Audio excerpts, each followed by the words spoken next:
Bonjour à notre défi jour 4, bonne posture. Notre entretien aujourd'hui va parler sur les positions assises. Alors, il y en a long à dire et c'est tellement une posture évidemment qu'on adopte souvent et longtemps et on a adopté aussi certaines façons de faire, certaines façons d'être qu'on a probablement même, je vous dirais, imité ou enregistré de l'image que nos parents aussi nous ont laissé, comment on a vu notre famille s'asseoir et on va avoir reproduit les mêmes schémas corporels. C'est souvent une des raisons pour laquelle on me dit est-ce que ma condition c'est génétique? Bien souvent oui, il y a des conditions génétiques, mais pour ce qui est des certains twists que le corps peut prendre, qui sont la résultante de mauvaises postures, mais c'est souvent familial, c'est-à-dire qu'on va avoir, comme je viens de le dire, on va avoir imité nos parents dans leur façon de s'asseoir, leur façon de bouger, de faire certains gestes, et évidemment, on va avoir donc une incidence familiale. Les enfants d'une même famille vont avoir adopté les mêmes postures. Une posture, je commence d'abord par un gros morceau, parce que l'objectif de notre défi 21 jours ensemble, c'est pas juste de m'écouter parler et d'expliquer des bonnes postures. Ce que je souhaite évidemment, c'est que si vous êtes à mon écoute, c'est que vous allez adopter et faire en sorte de faire ces changements-là dans votre corps. Et un des gros morceaux, c'est la position assise. Et le premier, c'est la jambe croisée. Alors, écoutez, on a vu nos parents, nos amis, on va dans les salles d'attente, les salles de réception. Qu'est-ce qu'on voit? Bien, évidemment, c'est les jambes croisées. Alors, la raison principale pour laquelle on ne veut pas adopter, on va dire, il y a deux raisons principales. Une première, évidemment, c'est du côté circulatoire. C'est la raison pour laquelle vous allez modifier votre position parce qu'à un moment donné, votre corps vous indique qu'il y a une tension, il y a une fatigue dans vos jambes. Mais l'autre raison, c'est au niveau de votre système nerveux et surtout, ce qui va irriter votre système nerveux, c'est la pression mécanique de vos vertèbres. Si votre colonne est bien appuyée et bien droite, mais tous les appuis sur vos coussinets, vos vertèbres, sur vos disques intervertébraux, vont être bien reçus. Évidemment, il peut y avoir d'autres problématiques qui sont existantes, mais gardons ça simple pour notre rencontre d'aujourd'hui. Donc, on a un bon appui sur l'ensemble des vertèbres, donc les nerfs qui partent entre chacune de vos vertèbres. J'ai une colonne vertébrale ici à côté de moi. Donc, les nerfs qui partent entre chacune des vertèbres va se trouver à avoir donc un espace qui est plus sain, qui est plus normal et la communication de vos informations du cerveau vers vos muscles, vers vos différents organes va mieux se faire. Ceci dit, alors quand on va croiser la jambe, donc je recule d'abord avant d'expliquer, d'aller plus loin, c'est que normalement, vous devriez avoir le bassin qui est bien aligné, donc les os du bassin qui sont parallèles au sol. Au niveau des hanches, donc les têtes fémorales, ça devrait être encore là ici, parallèle au sol, et la même chose au niveau des épaules. Donc lorsque vous me regardez en position assise, j'ai les deux pieds bien plats au sol, si on place les mains sur vos hanches, ici sur le haut du bassin, à ce moment-là, vous allez avoir un bassin qui est bien stable, et mes épaules sont donc alignées parallèles au sol. Alors là, voilà, je me croise la jambe. Alors qu'est-ce qui arrive?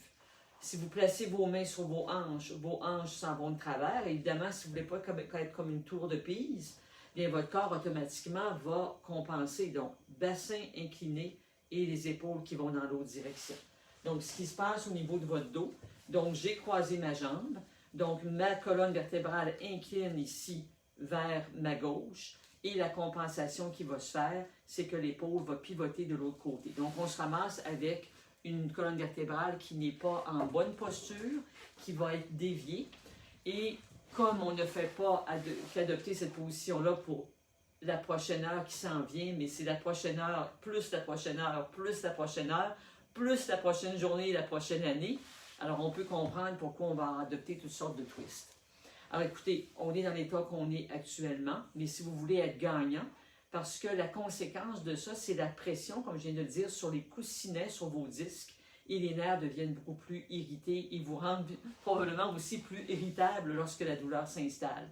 Alors, vous avez des problèmes d'entorse lombaire répétitive, vous avez des douleurs de lombalgie, vous avez de l'arthrose au niveau de la région lombaire, mais c'est toutes des choses qui ont peut-être été amenées, entre autres, par cette mauvaise posture-là. Alors, l'importance de ne pas se croiser la jambe, c'est que vous allez mettre donc toutes les chances de votre côté pour être bien appuyé au fond de la chaise, un bon appui, une bonne pression égale sur vos disques intervertébraux. Et comme je viens de le dire, ça vous donne plus de chances d'éviter les douleurs à court, moyen et long terme. Ce n'est pas la seule solution, mais définitivement que vous allez vous faire un gros cadeau, un grand cadeau, que de bien vous asseoir. Donc, on ne croise pas la jambe. Alors, de toute évidence, si vous aviez tendance à vous asseoir avec la jambe complètement en dessous, alors encore là, vous voyez encore plus le dénivelé au niveau de mon dos. Donc, ça aussi, c'est à faire un gros effort pour vous trouver à être assis bien appuyé.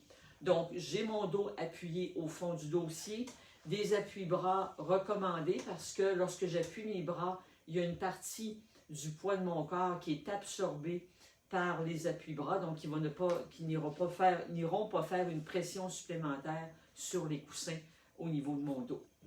Alors, si vous avez des interrogations particulières, n'hésitez pas à l'écrire dans les remarques et je pourrai aller répondre à vos questions plus pointues sur différents aspects des postures. J'ouvre des postures assises et d'autres, évidemment. J'ouvre la parenthèse aussi, importante. Donc, je vais rapprocher une chaise ici. Donc, à la maison, vous avez peut-être un bon fauteuil et on va avoir tendance à mettre sur un pouf qui va être devant vous, à adopter et à ce moment-là, à allonger les jambes, les croiser, les allonger devant vous. Ce n'est pas recommandé parce que d'une part, ce que le dos a tendance à faire, je suis partie donc d'une position bien reculée sur mon dossier, mais lorsque j'allonge mes jambes, c'est pas long que mon bassin va pivoter. Alors, je me retrouve assis finalement, comme on dit communément, assis sur les reins et les épaules qui vont tendance à être plus vers l'avant. De plus, le fait d'avoir les pieds sur un pouf, sans qu'il y ait de support sous la jambe, ça crée un stress énorme par l'hyperextension que ça peut vous provoquer au niveau de vos genoux. Donc, en plus d'avoir potentiellement des problèmes de dos, vous allez vous ramasser aussi avec des problèmes de genoux. Alors, tout ça pour dire qu'un bon fauteuil, bien appuyé, ça peut être aussi un fauteuil de type qu'on appelle lazy boy, c'est-à-dire qu'il va s'incliner vers l'arrière. Mais à ce moment-là, dans ce type de fauteuil-là, toute la jambe est soutenue. Donc, c'est moins problématique. On recule le fauteuil.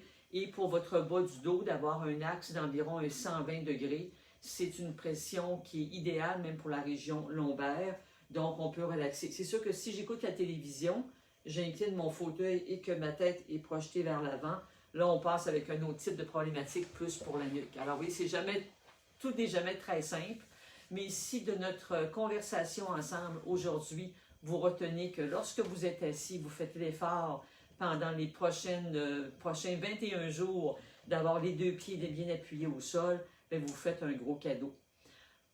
Vous pourriez, si vous aimez avoir les jambes croisées, puis ça vous tente, puis ça force pour ne pas croiser le genou, vous pourriez croiser, là on ne voit pas avec la vidéo, mais vous pourriez croiser vos pieds au sol.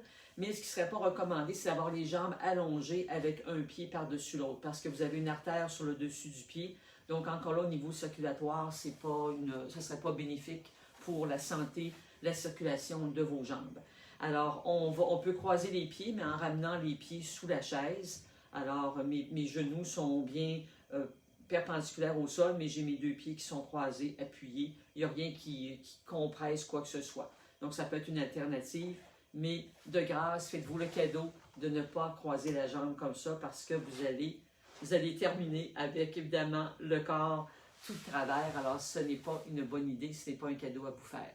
Alors, dans les prochaines journées, pour compléter notre 21 jours qui s'en vient, on va parler de d'autres postures. On ira plus en profondeur sur l'impact des postures sur votre dos, sur votre système nerveux. Le but de ce 21 jours-là, c'est de vous faire un cadeau. C'est que ça prend du temps d'amener une habitude, de changer une habitude et d'en recréer une autre. Donc, de vous répéter mes bonnes postures, et à un moment donné, comme le disque va tourner dans votre tête et ça va vous faire un rappel pour dire « Oups, j'avais la jambe croisée, donc je me replace » et au fur et à mesure des journées, vous allez adopter la bonne posture. Alors, c'est votre travail pour la fin de semaine de surveiller vos jambes, ce qui peut être un truc, évidemment, vous demandez à vos amis, à votre conjoint, votre conjointe, de vous surveiller. Pourquoi pas le faire en équipe? Alors, de dire, oups, tu as la jambe croisée. Alors, évidemment, il ne faut pas devenir les nerfs en boule de se le faire dire, mais c'est un cadeau que la personne vous fait de vous y faire penser et ça va aussi lui faire penser de bien se tenir. Je vous souhaite une excellente fin de journée. Alors, bonne posture, bonne position pour écouter la télévision ce soir ou lire un bon livre de lecture, donc les jambes bien appuyées au sol. Et on se retrouve demain pour d'autres conseils. Demain, si la température le permet, je crois que la température sera clémente, je vous parlerai des postures sur la chaise longue. Alors, avant que la neige ne tombe, mieux vaut déjà parler de cette posture-là et vous serez déjà préparé mentalement pour l'été prochain. Alors, je vous souhaite une excellente fin de journée. À bientôt!